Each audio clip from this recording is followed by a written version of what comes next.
श्रीमद् भगवद गीता ज्ञान यज्ञ प्रवचन क्रमांक 380 अध्याय 10वां विभूति योग और श्लोक क्रमांक 7। ओम त्र्यंबकं यजामहे सुगंधिं पुष्टिवर्धनम् उर्वारुकमिव बन्धनान् मृत्युर्मुक्षीयमामृतात् समस्तजनकल्याणे निरतं करुणामयं नमामि चिन्मयं देवं सद्गुरुं ब्रह्मविद्वरम् वसुदेवसुतं देवं कंसचानूरमर्दनम् देवकी परमानंदं कृष्णं वंदे जगद्गुरुम्। ओम तत्सत्। भगवान श्री कृष्ण परमात्मा ने अब तक 2 और 3 श्लोकों में योग बताया एवं 4, 5 और 6ठे श्लोक में अपनी 45 विभूतियां बताई। यह सब मेरे से ही पैदा हुए हैं, ऐसा भगवान ने कहा, और यही मेरा योग सामर्थ्य है। यही मेरा योग सामर्थ्य है। अब उन दोनों को यथार्थ जानने का फल क्या होता है, भगवान सो बताते हैं। योग और सामर्थ्य, विभूति भगवान की क्या है, उसको अब भगवान बताते हैं। एताम विभूतिम योगंच मम यो वेत्ति तत्वतः सोविकम्पेन योगेन युज्यते नात्र संशयः। यह मम एताम विभूतिम च योगम तत्वतः वेत्ति। जो पुरुष मेरी इस विभूति को और योग को तत्वतः जानता है, सह अविकम्पेन योगेन युज्यते। वह पुरुष निश्चल ही भक्ति योग माने ध्यान योग से युक्त हो जाता है। अविकम्पेन योगेन युज्यते, वह ध्यान योग से युक्त हो जाता है महाराज। अत्र संशय न, भगवान कहते हैं इस विषय में तुम्हें संशय नहीं करना चाहिए। आइए इस पर हम लोग सद्गुरु की कृपा से चिंतन करते हैं। यह मम एताम विभूतिम च योगम तत्वतः वेत्ति। विभूति और योग का ही अधिकतर वर्णन इस अध्याय में हुआ है, अतः इसका नामकरण भी विभूति योग ही रखा गया है। विभूति का अर्थ है विशेष प्रकार से जो विस्तार को प्राप्त हुआ है, उसे विभूति कहते हैं। जैसे वृक्ष, यह एक बीज का ही तो विस्तार है ना। एक वृक्ष की विराटता है, वह बीज का ही विस्तार है। वैसे ये समस्त संसार विराट उस परमात्मा का ही विस्तार है। तो यह विभूति है। विस्तार को ही विभूति कहते हैं, और योग उसे कहते हैं जो अपने में ही जुड़ा है, जो अपने साथ संलग्न है। जैसे बीज में वृक्ष छिपा हुआ है, अतः बीज क्या है, वह योग है। प्रत्येक वस्तु में योग और विभूति होती है। बर्फ योग है तो पानी विभूति माने विस्तार है। दूध की जो पाउडर है ना, दूध की पाउडर मानो योग है, तो उसमें पानी मिलाना विभूति है। सुषुप्ति योग है तो जागृत विभूति है। परमात्मा योग है तो यह विराट विभूति है। एक ही वस्तु के 2 रूप होते हैं। लकड़ी में जो सामान्य अग्नि है वह योग है, और लकड़ियों को जलाने वाली विशेष अग्नि होती है ना, उस अग्नि को विभूति कहते हैं। वस्तुतः दोनों में कुछ भेद नहीं है, और उपाधियों की दृष्टि से देखा जाए तो भेद भी है, भेद है भी और भेद नहीं भी। मकड़ी के पेट में जाला होता है और वही जाला बाहर कीटकों को पकड़ने के लिए फैलाती है और फिर उसे निगल लेती है। वह जाला जो है सो विभूति है और मकड़ी योग है। जाला है मकड़ी में, जाला मकड़ी में ही है, किंतु मकड़ी जाला नहीं है। वैसे ही यह संसार है प्रभु में ही, किंतु परमात्मा संसार नहीं है। परमात्मा इस संसार रूप ऐश्वर्य से सर्वथैव अलिप्त ही रहते हैं, किंतु वह न हो तो यह संसार होगा ही नहीं। परमात्मा के बिना संसार शून्य है। समुद्र कह सकता है कि समस्त लहरें मेरी विभूति है, पश्य में योगमैश्वरम, किंतु एक लहर को देखकर कोई बालक कहे कि मैंने समुद्र को देख लिया, जान लिया, और वह तो बहुत ही छोटा है। ध्यान रखना, समुद्र कितना बहुत छोटा है, मैं जान लिया। ऐसा सुनते ही समझदार व्यक्ति केवल हंसेगा है उस बालक की वाणी पर, हंसेगा। अरे यार, समुद्र छोटा है क्या? लहर को समुद्र मत समझना।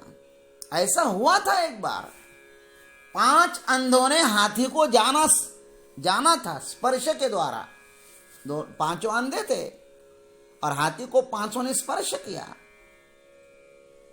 और जब 5 ने अपना अपना अनुभव व्यक्त किया तो उनका परस्पर झगड़ा भी होने लगा। कोई कहता है हाथी खाम की तरह है, कोई कहता है रस्सी की तरह है, कोई कहता है दीवाल की तरह है।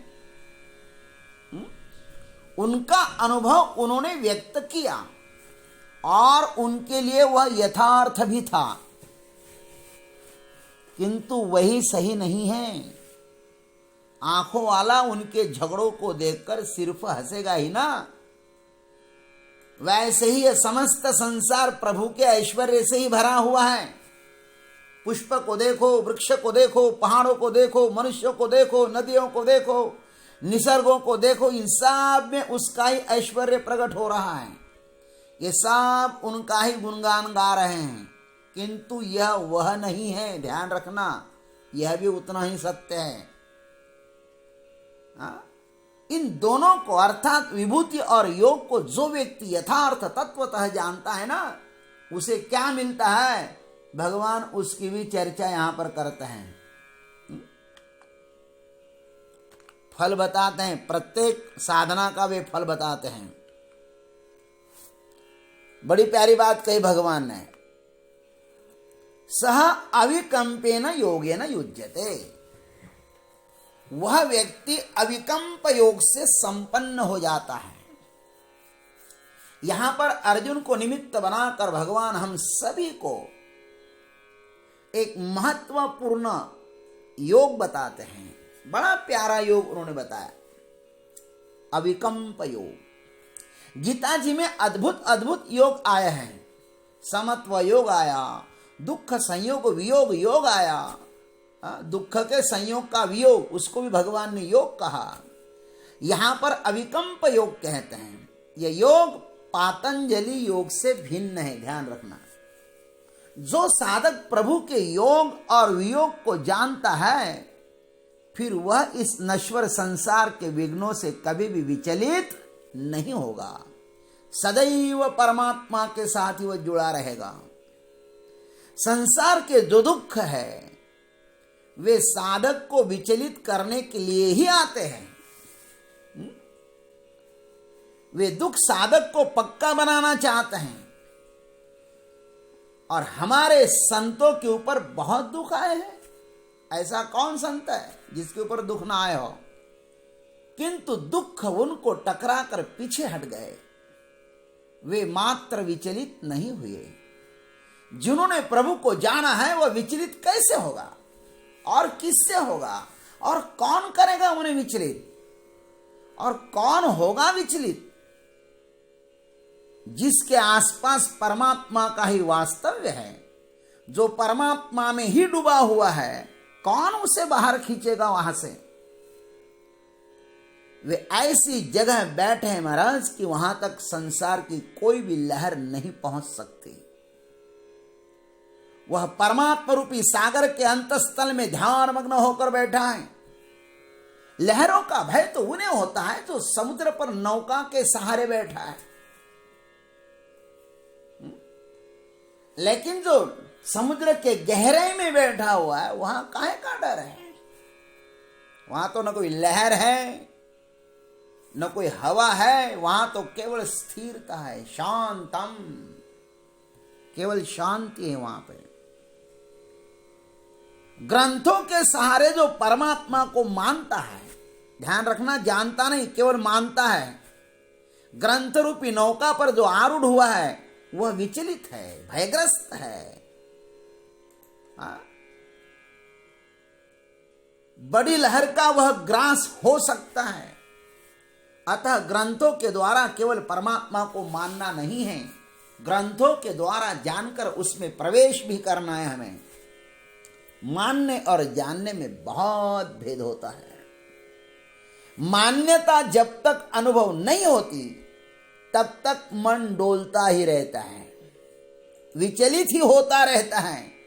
परमात्मा को जानना है, वह देह रूपी मंदिर में भी है और बाहर विश्व रूप में भी है। केवल भीतर वाले की ही पूजा होवे ऐसा कोई मानता हो तो यह भी एक अज्ञानी है। इस प्रकार की भक्ति प्रभु को नामंजूर है। मैं अंगी को तो मानता हूं किंतु अंग को नहीं मानता, यह ना समझी ही है। जिन्होंने प्रभु के दोनों स्वरूपों को जाना है वही व्यक्ति कंपित नहीं होता। योग को भी जाना है और विभूति को भी जाना है, नहीं तो आजीवन लोग विचलित ही रहते हैं। व्यक्ति को दुख के कारण हजारों है, थोड़ी भी विपरीत परिस्थिति उसको विचलित कर देती है। वह सदैव विचलित ही रहता है क्योंकि वह किसी सुस्थिर वस्तु में जुड़ा नहीं है, इसलिए विचलित रहता है। किसी एक विभूति को आधार बनाकर भी हम परमात्मा तक पहुंच सकते हैं। इसलिए तो हमारे संतों ने मूर्ति पूजा का विधान किया है। मूर्ति एक द्वार है, मूर्ति भगवान के पास जाने के लिए द्वार खोल सकती है, उसके द्वारा हम परमात्मा का दर्शन कर सकते हैं। मूर्ति यदि भगवान हो सकती है तो सजीव वस्तु परमात्मा क्यों नहीं होगी? मूर्ति उपासना की सार्थकता तभी है कि वह आपको अमूर्त तक पहुंचा दे। मूर्ति की उपासना जो हम करते हैं ना, वह अमूर्त तक पहुंचने के लिए करते हैं। ये भगवान का सिद्धांत है। भगवान कहते हैं कि हे पार्थ अत्र संशय न, मैं जो कुछ कह रहा हूं ना इसमें संदेह न करो। ये भगवान को गीता में कई बार दोहराना पड़ा है। यह परमार्थ अनुभव का क्षेत्र है।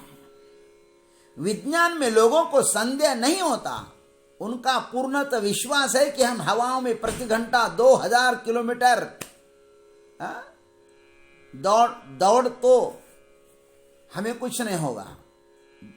प्रति घंटा 2000 किलोमीटर दौड़े तो भी हमें कुछ नहीं होगा। विज्ञान पर तो उनका विश्वास है और होना भी चाहिए, वह प्रत्यक्ष है। लेकिन ध्यान रखना, वह विज्ञान नश्वर भी है, कभी कुछ भी हो सकता है। यह भी प्रत्यक्ष ही है, परमार्थ। किंतु परमार्थ पर थोड़ा भी चले ना महाराज, लोग परमार्थ पर अविश्वास करते हैं, परमार्थ पर संदेह करते हैं। नश्वर वस्तु पर संदेह नहीं करते क्योंकि उनको प्रत्यक्ष दिखाई देती है। लेकिन परमात्मा जो है ना, परमात्मा कैसा है? वो प्रत्यक्ष नहीं है, वह अनुभव का क्षेत्र है। इसलिए थोड़ा भी चले तो वे संशय करने लगते हैं। मन कहता है कि यह सही होगा या नहीं। परमार्थ में जब तक पूर्ण बोध हाथ में नहीं लगता तब तक पीछे लौटने की बहुत संभावनाएं बनी रहती हैं। पानी 99 डिग्री तक भी उष्ण हो जाए तो ध्यान रखना, सिर्फ 1 डिग्री भी यदि कम रहे तो भी वह भाप न बनकर बर्फ बन सकता है। परमार्थ में आत्मबल चाहिए, आत्मविश्वास चाहिए और आत्मश्रद्धा होनी चाहिए।